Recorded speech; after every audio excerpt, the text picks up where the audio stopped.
Ikwento ko lang itong aking mga experiences dito sa trail na aking pinuntahan dito sa Paite, Laguna, guys. Inakit ko kasi yung tatlong cruise doon sa Paite. Pero before that, pumunta muna ako sa isang waterfalls na madadaanan lang din. So yun guys, na-appreciate ko kasi yung mga nakikita mo sa paligid guys. Which is, syempre wala naman ito sa mga cities, di ba? Wala naman ito sa Maynila guys, di ba? So gaya nito, simple lang ito guys, tumutubo lang kahit saan. Kaya yun yung, alam mo yun, walang nag-aalaga dyan guys. Talagang as in tumubo lang dyan sa daan. Sa trail, yan o, yung mga kakaibang halaman na yan o, di ba guys? Na-appreciate kang mga yan guys. Ayan, paro-paro. Ayan, di ba? Ang kapal ng foliage dyan ng mga, yan tumutubo lang dyan sa tabi-tabi guys. Na-appreciate ko yung mga yan guys.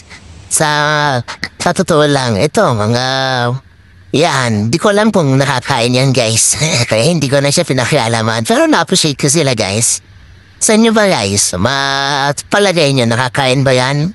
So, di ko masabi guys eh. Di ko alam yan eh. At yan guys, oo diba? Nasa habitat sila guys. Laki nito guys, promise. Malaki siya. Almost kalahating tangkal. Grabe, ang laki dyan. Medyo mataba siya guys. Tuwang-tuwa pa nang nakikita ko. Pero of course, hindi ko siya pinakialaman na guys dyan sa kanyang habitat. Yan o, di ba guys? So almost kalahating dangkal o mahigit. O di ba? Nakita na ba kayo niyan guys? Nakakaalibang kasi silang panoorin, di ba guys?